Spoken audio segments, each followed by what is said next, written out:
तर नमस्कार मंडळी, नवीन दिवस नवीन व्लॉग. तर आज गेलो आपण दुकानावर जायची खूप घाई होती आपल्याला, कारण आज दुकानावर बनवलेले होते समोसे आपण आता स्टार्ट केलेले आहेत बनवायला, आणि दुपारपर्यंत जिलेबी पण बनवायचं चालू होणार होतं काम. मग तिथून पुढे गेलो आम्ही राळेगणचे सुंदर सुंदर झाडं, ज्यांना माहीत असेल त्यांनी कमेंटमध्ये थम्सअप करा. आणि मग राळेगणमधून निघलो आणि घेतलं विजाला सोबत घेऊन गेलो, आणि आज दुकानावर विजाला बसवायचं होतं. मग आलो नंतर CNG पंपावर, आणि आज आपल्याला जायचं होतं अचानक पुण्याला. तर मम्मी पप्पा आम्ही तिघं सोबत चाललेलो होतो पुण्याला, पण आम्ही गुंतलो पुण्याच्या ट्रॅफिकमध्ये.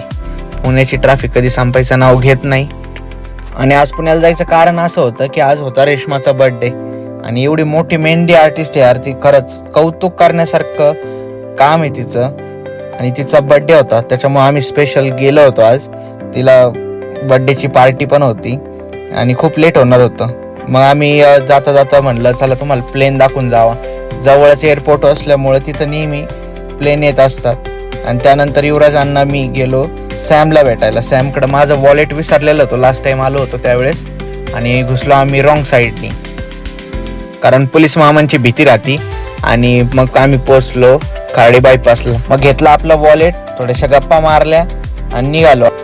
हा एवढा सुंदर रस्ता कुठला आहे कमेंट मध्ये नक्की सांगा. ती हवी असते आणि शुभम मला ती मिळवून देतात, त्यामुळे मला सवय लागली. If I want it means I want it anyhow, म्हणजे तू काही पण कर आणि मला ते मिळव. तर व्हिडिओ आवडला असेल तर कमेंट मध्ये नक्की सांगा, लाईक करा, शेअर करा, फॉलो करायला विसरू नका. धन्यवाद.